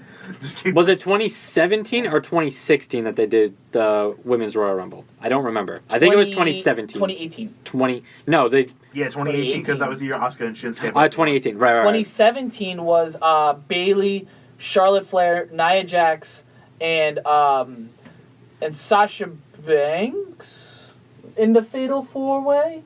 Yeah, I can't. Or- argue on that. Yeah, Oh, it was yeah, them it was four, and then the six. Then it was the six-pack challenge for the SmackDown, and it was like Alexa Bliss, Becky Lynch, Naomi, Right. and three other bitches. Yep, I remember. Carmella, Three maybe. other bitches. Yeah, The three other bitches. I don't Alright. fucking remember. I don't know. Natalia, she was in there, and Because I want to give credit to like the first like real Women's Royal Rumble. I So- want to give that. So 2018. So I wanna- Royal Rumble 2018 was Plus, really good. Shinsuke winning was a big moment. And we had the moment, it was Shinsuke Nakamura, Roman Reigns, and Rey Mysterio, Finn Balor looking at John Cena, Randy Orton, and Rey Mysterio. Yeah. It was just Yeah, I like, was like, yes. and you see Rey Mysterio go out to Roman Reigns, like, no! That's It such a should bad be idea. Cena and Roman. Yeah. So yeah, I can 100% agree with that. I think That one, that's I don't- also a great honorable mention. Yeah. Is that your pick? No, because I don't know. Because like Money in the Bank 2011 was really It good. was so It good. was really And it good. didn't even do that well in the pay-per-view buys. But it was just like, I think it's I think it was the moment that like CM Punk actually won and is Yeah. actually planning on leaving. But because I then, don't think anyone expected Punk to actually win. I think that's why not all the people tuned in. You know, like SummerSlam had like better wrestling matches and stuff, because that also had Cody Rhodes versus Damian Sandow, which was a really good Yeah. match. But just It had Brock Just- Punk. It had all that stuff. But just the impact from that. It also had Christian versus Randy Orton for the heavyweight And that was championship. a very good match, yeah. But like, Money in the Bank 2011 was probably like such a great pay per view. Oh, yeah. all right. So I think I'm gonna give it to Money in the Bank. Just Clean sweep. All right. Next up, all right, we're gonna get into the I think we should do like the overall female and male as the last three. No, yeah, I was gonna go to tag team next. Yeah, that's fine. So tag team of the year. There have Decade. been a lot of Decade. great Decade. Decade. Decade. Tag team of the- I'm gonna get this right one day. We're going to have like a stick that says decade on it. Every single Right. year we're going to hit him with it. Tag team of the decade. Yeah. So Ugh, we had that's- the Ooze. You know what? I'm just gonna give it to New Day Yeah. because that was mine too. they had the longest reigning streak, and they're probably the biggest merch, biggest stars, and I honestly do not think they're gonna turn on each other. I No. can't believe that at this point. You see how pissed Big E got about Kofi losing that title to Brock? Oh, have you been listening to their podcast? No. Is it good? It's really funny because they also went into all of their names, and it's hilarious. And there's actually a moment though where Big E's like, "Oh, you know," he was joking around with them. It's like, "Oh, you know, when I'm gonna turn on you guys, I'm gonna use this name. You know, just letting you know, I'm gonna turn on you guys." And just ribbing, and I'm like, "You bastard!" It's so funny. It's 3 episodes in, really good. They went into their careers in the first episode. like their respective careers and how Xavier Woods was compared to Kofi Kingston. Then they talked about how they got their name, and it was hilarious. I highly recommend listening to that episode. And then they talked about injuries, which was kind of somber. But I had to give it to New Day. Yeah, just the way, the impact they've had. Even though they only debuted, 2015, 2014? 2014. So, but still, that's... Yeah, I got it. That was I'll agree. 6 years. And they have really been, like, they've made the WWE Tag Team Division a bigger deal. They are the tag team division. With, like, the Bar, with the Usos. Usos. They had... Even with the primetime players, they had good matches, too. Yes. So, yes. yeah, New Day. I'll agree. New Day. It has to be New Please, Day. baby, easy. Yeah. Like, I would say the Young Bucks, but they only came into prominence in Western culture. They were still Generation Me in TNA for 2011. Oh, my God. I just know... But they had amazing matches with Motor City Machine Guns in That, So, those like, were that good one... series of matches. Like, anything with Motor City Machine Guns is really good. They deserve the spot. Hell, even Jay and Mark Briscoe, they were incredible in Ring of Honor. Yeah, but the thing is, they didn't have the exposure, and that's like... No, they didn't have the real exposure. Not until, like, Bullet Club, like, came into paper. And would you count Bullet Club as, like, a tag team? Or No. would you... No. No? No. Alright. But, like, I would count Carl Anderson and Gallows. I would count And- them. Yeah, About the Undisputed Era, where do you count them as a tag team? Because we gave them tag team the year last year. we did. I would have if they didn't keep switching partners. Yeah. Like, the only tag team that I can think of with Undisputed Era is just Kyle O'Reilly. Right, because he's won every single time. Yes. So, He doesn't get injured. He's that tough. Like, Exactly. what can I say? but, like, you know, I American Alpha. Oh, man. Or Canadian Alpha. No. Bobby Roode and Chad Gable. Joe, Oh, man. I wish... Seth Rollins and Jason Jordan. shut the fuck up, Joe. All right, we're going to go into female wrestler of the decade. Bludgeon Brothers, what? No. Female wrestler of the decade. This was actually pretty tough for me. This is pretty easy for me. I can only think of, like, 3, to be honest. Let's go with yours, Jim. Yeah. Okay, so I have a top 3. I haven't picked... Out of these 3, I haven't picked, like, a 1. So I want to set that standard. So, like, just because I kind of have to, I'm going to put Nikki Bella on it. Because I kind of have to. She did... Regardless of how you feel about, like... Her in the ring. her in the ring, personality. and especially during this decade, like legitimately, exactly. And her sisters.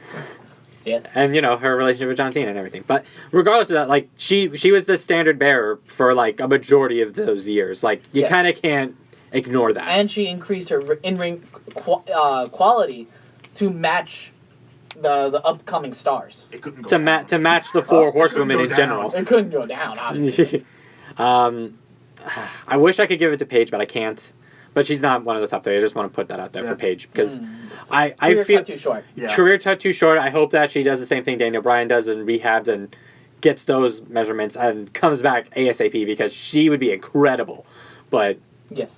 I also have to give it to AJ as like AJ's a top one because like I can't because she, regardless of like Nikki Bella was there for most of the time, but AJ was the one that like And she really felt like the made bigger it. star. She felt like the bigger star. AJ Lee and Nikki Bella were 2 of the big reasons for Give Divas a chance. Exactly. So, just throwing that out there. Also, there have been talks about from Stephanie to bring AJ and CM Punk back into the fold and like WWE I does. highly doubt that. Well, AJ I doubt Punk would, but AJ absolutely because AJ AJ come before AJ never had any bad ill ties with WWE. At She the kept end. bashing Stephanie McMahon for not paying women equally. Yeah, but that was still still kind of under the umbrella too. It's like shush, you don't need to know that. And then the whole And then she kept calling him out. And she purposely had someone break Oh, AJ's and she record. had one of the best promos of the decade. Yeah. Where she just ripped on the Bellas. Yeah. Why did we put promo in the decade? Oh, we would just pick Yeah, we that would- up. Pipe bomb, yeah. It would have been we would easy. pick Pike Bomb, yeah. Alright. And then the third one. So Third one really I want to big one get. You're missing. There's a couple big ones. I don't want to give it to a single wrestler though. That's the problem. You have to. I also kind of want to give it to Ronda, but not really. Ronda was a consideration for me because of Like because she had a huge impact on this Exactly. current generation that of one wrestling. year was bigger than most wrestlers' careers. So like, That If you yeah, wanted to say breakout star of the decade, then that would have been Ronda because she Exactly. just had a short impact. Exactly. Actually, breakout of the decade, I was gonna put the Shield, That's true, yeah. but definitely Ronda is up there as women of the decade just because of her impact alone and the quality of her matches. were really good for someone that's only been training for a year. Or like they kept getting better as she was in the ring. Saw her progression. Like, and it also didn't feel like watching a Brock Lesnar match too. Exactly. I remember watching her progression from Nia Jax at the live event we went to Evolution, and I'm like, holy crap. You know, it was really good. Yeah. So she was up there. Becky Lynch was up there actually as I was also thinking about putting not like the individual 4 horsewomen as a decade, but as like not like as a stable, but like as like a collective. A collective of the 4 horsewomen as like a generation of wrestlers. I love how you're doing 4 horsewomen with 3 fingers. 4. Well, that's why I mind Charlotte Flair. I picked Charlotte Flair as well. But there's 2 other interesting names I want to bring up. Awesome Kong. Oh yeah. And Gail Kim. Yeah, that's right. Oh my god. Shit. I wish she had a slightly... Asuka was...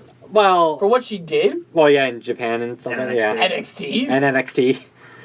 But yeah, Gail Kim though, man. Gail Kim was huge. I actually really liked Gail Kim. She's with... Oh my god. She was most Reigns' knockout champion. TNA Hall of Famer. One of the greatest women's wrestlers to never be recognized. Yeah. Awesome Kong, I would put, but she kind of left at the beginning of the decade. Yeah. And she was gone, and then came back for like a little bit, and then left again. And then came back, but then she got like a Netflix deal, and now she's a Netflix star. So okay, great transition. John Cena's in multi-million-dollar movies. But yeah, Gail Kim was someone I think I really wanted to spotlight. In the end, though, I just give it to Charlotte. Charlotte Flair has to be because of the performances she's put on, the quality of the matches, and the fact that she's literally built herself as the queen of the division. Yeah. You know. Even like during that whole crappy PCB era, you knew Charlotte was going to be a star. Exactly. You mean the submission sorority? That's what I call it. No, I call it the submission sorority. I know what you're talking about. At least we know what Rena's into. Oh, God. All right, let's move on. That's what she says. But yeah, so Charlotte? I have to give it to Charlotte. Jimmy, you can put in the 4 horsewomen as collective. Do that, yeah. I think maybe 4 horsewomen as a collective. Yeah. I would give it that. Because even Bayley and Sasha had their times when they were really and then special. Becky came in the later part and is on fire. Yeah, I'm going to give it to the 4 horsewomen. Yeah. I'm going to give you that. Because that's a great point. Like, there's... Like, them as a collective really became the women of the decade. Yep. So, there you go, Jim. Hooray! Did it, buddy. Yeah. Hooray! Didn't we also give him... We didn't give him heel, did we? Yeah, we gave him heel of the decade with Hulk Hogan. Destroying a company. All right, male wrestler of the year. Decade. Decade. I'm good at pay-per-views, not the Markies. Male wrestler of the decade. I'm like the Steve Harvey of the broadcast. Yeah, the winner is Moonlight. Yes. No, actually, that was the winner, so you just ruined the joke. Yeah. Male wrestler was hard for me, actually. I had to look at it collectively. I actually have notes for this one. Like, this is the one I really looked into. I feel like we have to go with Joe because of the notes. Because I kind of laid out a similar thing with the women. I'm like laying out for the reasons why. So I had Joe, take it away. I had Daniel Bryan, I had John Cena, I had Chris Jericho, but my winner is the phenomenal AJ Styles. For a decade, He headlined 4 major companies this decade: New Japan, Ring of Honor, TNA, and WWE, and has had incredible matches with everyone along the way. Man, maybe AJ Styles did get the hat trick this year. Jesus. First ever PWI winner. So I had this. So in this decade, non-Japanese PWI first winner, ever Western that wasn't that was not WWE. Not he WWE. got it for TNA. Yeah. All right, go into the stats, Joe. So 2 TNA heavyweight titles, 2 WWE titles, 3 United States titles, 3 IWGP heavyweight titles, and he's had 8 matches of 4 3/4 stars this decade. What was he PWI Insider for? Was it 2009 or 2010? I think it was 2010. I want to say 2010, but I think it might be 2009.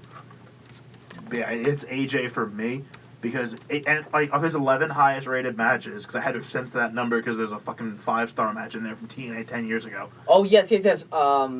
Christopher Daniels, Samoa Joe, and AJ Styles X Division match. Yep. Ultimate X. But yeah, but of his 11 highest rated matches career, 8 of them happened in this decade. And this is also when he became Lone Wolf AJ Styles. Yeah. You know, when he turned on the Aces and Eights, when he destroyed Dixie Carter. Also helped destroy the Aces and Eights. 2010 PWI 500, #1 ranked. First TNA contracted wrestler. Oh wow. A lot Leader of of the Bullet Club, PWG World Champion. I gotta give it to Styles. yeah, Holy crap, Styles. I can't argue that. Yeah, I can't argue that either. Styles. I brought the numbers, baby. Thank you, Joe. Thank you for being a journalism major. I was gonna looking give DD, actually, but AJ Styles just blew it because I keep forgetting there's other companies Right. that came from them. But you're right. And the thing is, even like Kurt Angle and Sting were like, he's the greatest worker. And the fact that you're getting 2 Hall of Famers like that, just to endorse you like that, and like so many people. He's also Wrestling Observer's Wrestler of the Year 2015 and 2016. And he called out Eric Bischoff and Hulk Hogan, and TNA's like, you burned $1 billion company to the ground. He called out the heel of the decade. Yeah, he did. Yeah, I can't argue with that. That's facts. Wrestler of the year, AJ Styles. Decade. Wrestler of the decade, AJ Styles. Yeah, and I think that they got I think that's who the WWE picked too, didn't they? I don't know. I know that they picked him as debut of the decade. Oh yeah, definitely. Because that was a great debut. Even though Kevin Dunn fucked up. Roman Reigns puzzles face. I'm like, I can't music. Get off Roman. Okay, from like understanding how like videography actually works. Like at the time, I could actually understand Kevin Dunn's positioning, but in the long side, like that's probably like one of the best mistakes. It wasn't really so much like, the positioning; it's just he did not switch camera angles in time because the camera was already focused on the stage. Well, yeah, it was already ready, but he didn't switch it at all. So it's like, no, we're gonna keep it on Roman Reigns to get his reaction. And like at the time, I can understand why that one might have been a good idea, but you also missed the word "phenomenal" popping on the screen. Yeah, I know. Freaking out. That's why when you watch that moment back on YouTube, they've changed it to where the right angle comes at the right time. My buddy was actually live for that, and I'm still pissed at him for it. Lucky. I wish I was. I want to go to a Royal Rumble so badly. The first Royal Rumble Jared and I ever watched together was 2014. And Bubba Ray Dudley came out on number 3, and I lost my shit. He goes, "Is that a big deal?" I go, "It's a very big deal." All right. So moment of truth. Overall wrestler of the decade. I feel like there's only one person we can put on here, but I don't know. What do you guys think? That's my opinion, but I don't know. What do you guys think? I could. There was only one wrestler I could put. Chris Jericho. Chris Jericho. Yeah. I'm glad we were on the same page with this one. I was very worried. I'm saving Chris Jericho. Who are my other CM Punk was someone I also considered. If he was in there longer. I don't know if I don't know. I feel like if the contentious relationship was laid over before that Royal Rumble's situation happened, before he like officially quit and got like the that whole situation, I feel like it would have been a completely different CM Punk, and we would be still talking to him as one of the greatest wrestlers of all time. Yeah. But unfortunately, life doesn't work that way. And you got to consider John Cena too. You have to. He another Anyone else like that Batista match he had against him at WrestleMania? Right, the one where he actually beat me is not the one where he got hurt. Yeah. I like that one a lot. The I Quit match wasn't that bad either from Over the Limit that year. I liked it, yeah. But I have to give it to Chris. Yeah. He started off the decade as world champion, ends the decade as world champion. And the rubs and the amount of talent he has put over. The amount of items he's put over. The amount of things he's put over in general. Let's get it down. Fandango. I'm gonna start with that one. Fandango. It. Stupid Idiot. Hypocrites. The Nexus. Evan Bourne to the best of his ability. Yeah. So some things you just can't put over. Yeah. But he tried. He's like, what was it? I'm gonna just go on a little tangent. He was like, if I lose to Evan Bourne, I quit. He lost. He's like, next night he's like, Chris Jericho, what are you doing here? I'm here to work. But you said you'd quit. No, I didn't. No, I didn't. A little bit of the bubbly. I've got a ticket. Jungle Boy, Darby Allin, Scorpio Sky. He would have gotten Neville over. AJ Styles he got over. AJ Styles, Y2AJ, John Moxley. The Festival of Friendship. The list. The list. The fucking list. Scarves. A light-up jacket. Mitch the Potted Plant. Plant. God, that solid match is so bad. He put thumbtacks into his back to try and make that match halfway enjoyable. And it did make it feel better. So like, yeah. And then for weeks he was like, I had 26 tacks in my leg, and he's still mad at him about that. That's fucking great. His podcast has been huge. His podcaster. His reinventions have been amazing. A man that far into his career shouldn't still be able to carry a major wrestling promotion. Hulk Hogan. And just look at what he's been doing. The meanwhile, multiple number one songs on rock charts. Many great episodes of Talk is Jericho. A successful cruise line with a second one on the way. I believe 2 books. Yeah. Not sure they were New York bestsellers, but they were doing pretty well. He was the inaugural AEW World Champion. He was the IWGP Intercontinental Champion. Dancing with the Stars. Yeah. Dancing with the, I'm just saying, the amount of platforms he's covered. Sharknado. He was in fucking Sharknado. And He feuded with CM Punk. That feud was good. That was when he came up with a lighter jacket. Match in his 40s against Kenny Omega. yes. That was crazy. And he had a really good match with Naito, too. Yes, he did. 4.75 stars. So, I mean, it's got to be Chris Jericho. It has to be. He got over the inner circle. He got over Jack Swagger. He killed the He killed the gimmick. We the People. He killed We the People. He killed We the People. If you could kill a gimmick, that makes you like one of the greatest of all time. He had the most predictable yet unpredictable Royal Rumble return ever. Yes. Yes, he did. Against Dolph Ziggler. How was Dolph Ziggler employed? I feel like he needs to be Wrestler of the Decade just for sticking around this long. The poor bastard. Tenure of the decade. Alicia Fox, tenure of the decade. Nah, she quit. She's done. Yeah, but she was still most of the decade. Most. Nah, but it has to be Jericho. Yeah. Has to be. He helped create a company. He legitimized a company. Yeah. That's huge. He created his own line of champagne. Oh, sorry, sparkling wine. It's not champagne. No, well, I have 2 bottles. I'm very excited. I know. You're gonna let me know how that is. I will. Oh my god. Chris Jericho actually wrote 4 books. I yeah, believe but Lion's Tail. I came believe out this year. This decade. Yeah. Decade. He can't even do it right in the second sentences. Yes, his first book didn't come out in this decade, but No. the other ones did though. Yeah, exactly. So 3 books. 2. 3. 3. Oh shit. Yes. Wait, 2009 or 2010, Jim? 2011. Okay, there we go. Yeah. But that's all I need to know. But yeah, Chris Jericho has to be the wrestler of the decade. The overall competitor. Yeah. Because this is where your argument, and CJ, I was a little confusing on this award, but you qualified it great as even if the match quality wasn't always perfect, it was the impact of everything they've done over the course of the last 10 years. And at that point, It has to be it has Jericho. to be Jericho. You know what I mean? It's just Because even Jericho, because if you compare Jericho and Cena side by side, the amount of times that Cena has buried people, Jericho's put them over. exactly.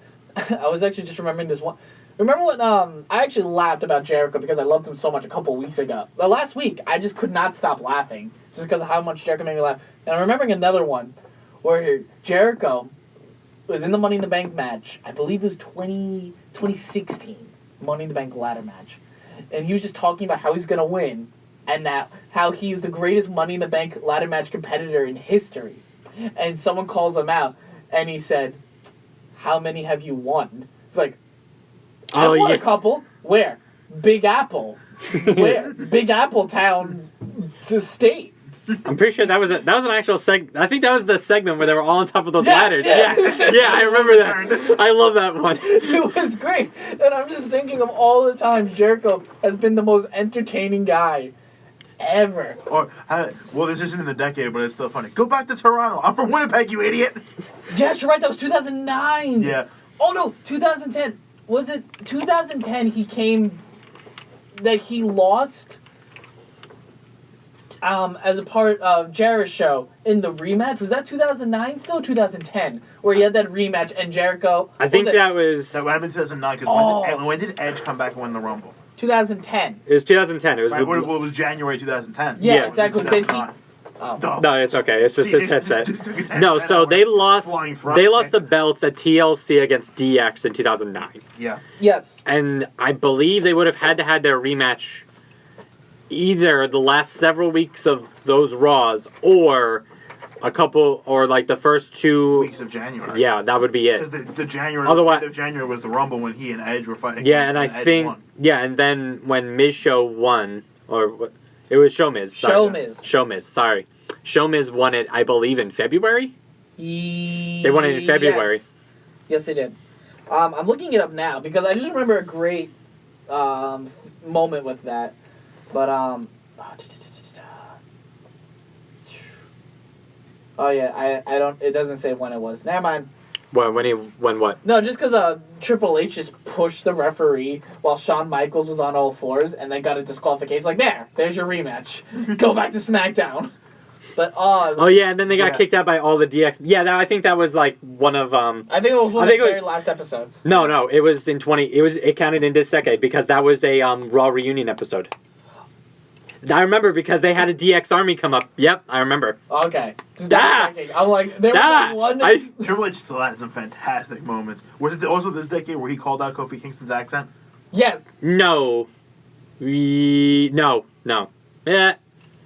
No, because I think that happened in Survivor Series. Well, because wasn't Kofi still Jamaican when he was feuding with Orton? Yes. Yes, but no, he wasn't Jamaican when he was feuding with Orton.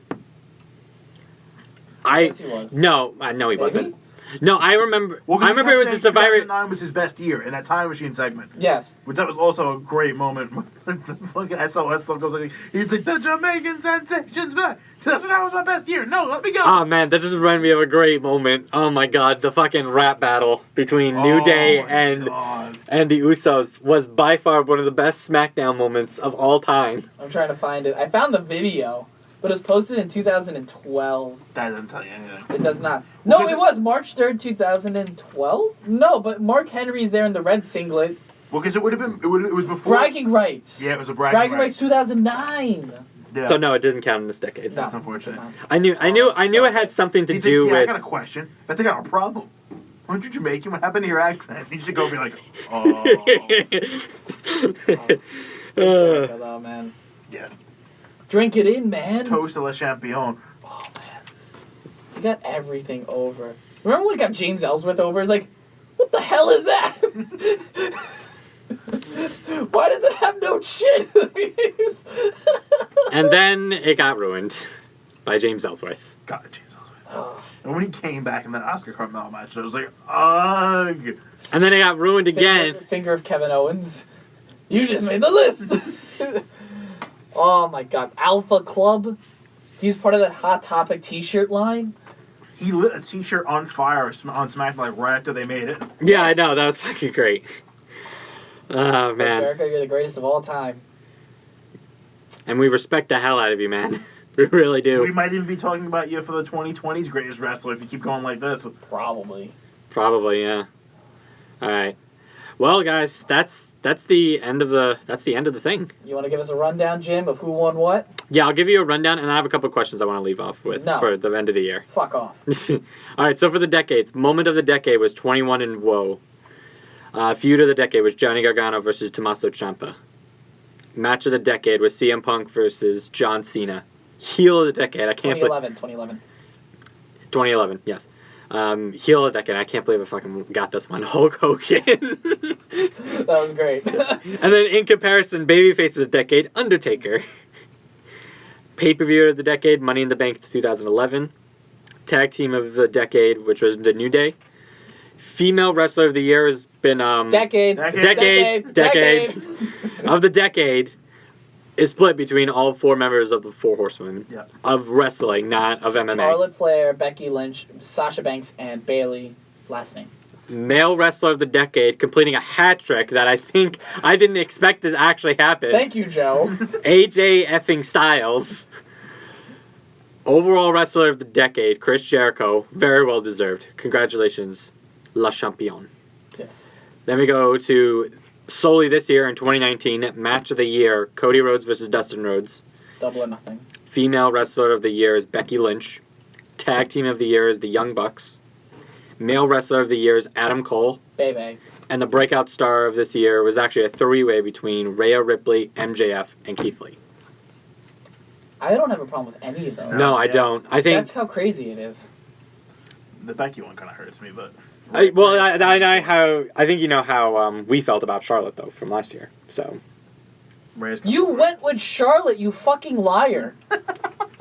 You were a fucking liar. Oh, no, yeah, you're right. No, I turned.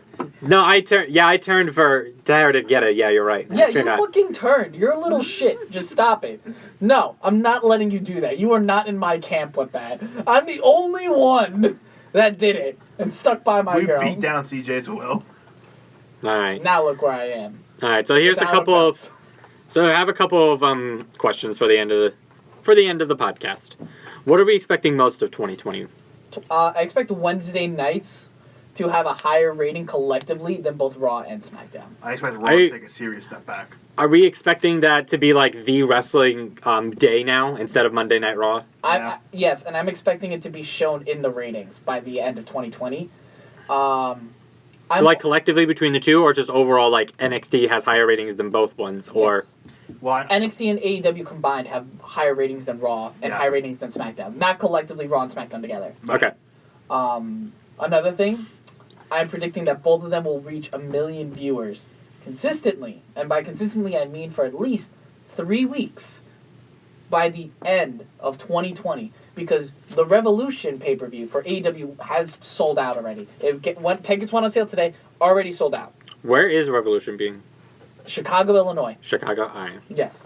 AEW is playing to their strengths. They're playing to the wrestling crowds, and that's all they need to do right My now. hope is that they somehow break into the New York market. That's going to be a really tough one considering how strong WWE is. But I feel like there's enough really, really strong wrestling fans out here in the Long Island and the Westchester area and in the city that we can do it. You're forgetting something, though. It's not just the WWE market. It's Ring of Honor's market. But yeah, but I don't know. We might see the death of Ring of Honor in 2020. It's a sad thing, but it might happen. Yeah, especially considering like I heard a couple of interesting things, but I'm gonna try to actually get a more in-depth story ready for 2020 when we debut next year.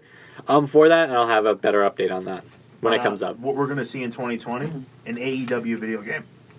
It's coming. Kenny Omega has said it's coming. They're trying to redo the engine from the N64 No Mercy years. Which platforms do you expect to see it on? I think it's gonna jump into because I think you might see it be held off until the next gen. So PlayStation 5 and the Xbox. But the One Switch X should be fine. I think it's the One X. No, it's the Project X or something like that. Yeah, Project X, or as commonly known throughout the video game community, is Triple X. Or as commonly known by me, a fucking fridge, because that's what it looks like. I'm not. I was kidding about the Triple X. I was just making a porn joke. Well, we'll look it up. It's vertical. It looks like a fucking fridge. I'm good. I just want to. Well, yeah, or the PlayStation 5. So I think when those consoles start to become like ready to release, I think you'll see an AEW. Or at least news of it. Like, it will be released 2021 for these consoles. Like, the announcement of it will be. I'm also expecting an AEW... I'm expecting 3 slots from at least from the PW Insider. Top 10. Top 10. 3 slots from AEW and 3 slots from NXT. And maybe 2 slots from the main roster. That's what I'm expecting. All right. And I'm going to predict a major NXT presence at WrestleMania this year. Maybe even the Rumble, but definitely WrestleMania. You know what I've been hearing about for the Rumble? That they might... Well, not for the Rumble, but for WrestleMania. That they might do a 2-night WrestleMania instead of having a takeover one night and a next night. That's what I've been hearing. I don't like it. Just make less matches. Holy fuck. Yeah, let's have a 17-match card. Don't taint NXT TakeOver with WrestleMania. No, like they might get rid of... No, like they might not do a takeover for the following up Mania and just have WrestleMania be 2-night event. I don't like that. That's what I've been... I don't like that at all. And make like WrestleMania more of like a festival thing. Don't attach instead. NXT to the main roster unless you're pushing NXT. All right. Not saving the main roster from the abyss. Exactly. I'm trying to think of any other predictions I have. I do have other questions though, if you're interested. Yeah, what do you got? So this one's a little bit meta, and I don't expect to get like a straightforward answer, and I'm gonna ask anyway.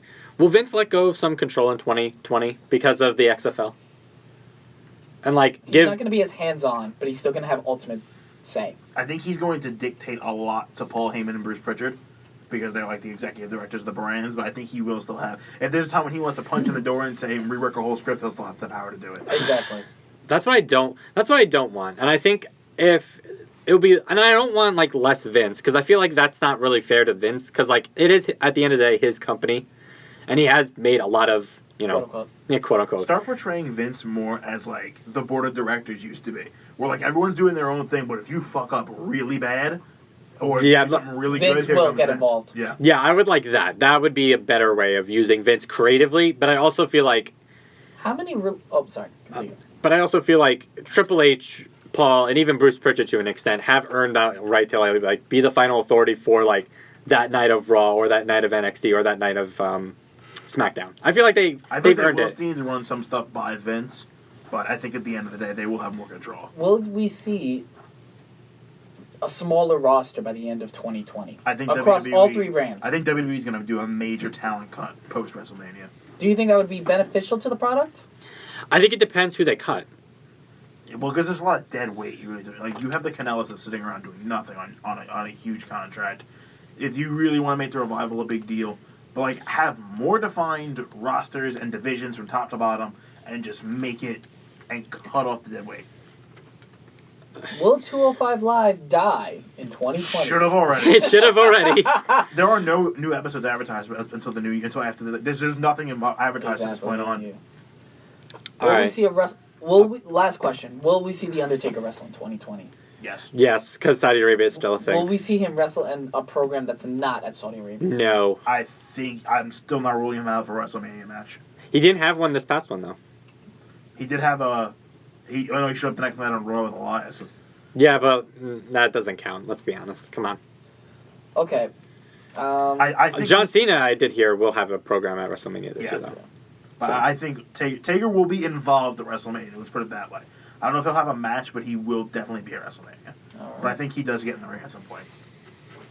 Do you predict Jared losing the belt?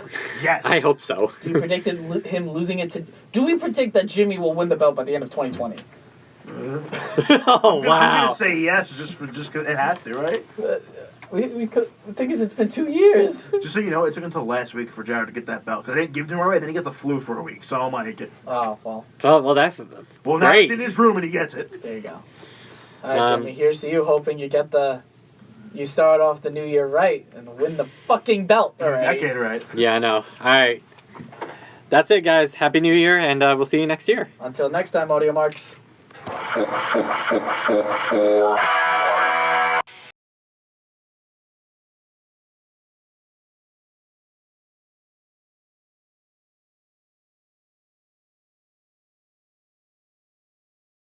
Thank you, everyone, for staying tuned to our podcast. Special shout out to the Sachem Public Library for the continued use of their equipment and space.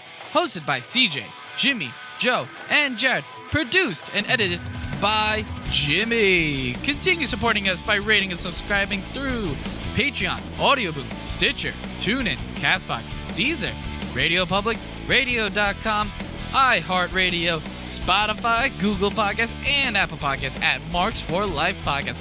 And now, check out our YouTube channel, Marks for Life Podcast, for our podcast playlist and other content. Please follow us on our social media on Twitter at Marks for Life Pod, Instagram, Tumblr, Reddit, and Facebook at Marks for Life Podcast. Email us at marksforlifepodcast@gmail.com for any questions, comments, or feedback. Until next time, Audio Marks.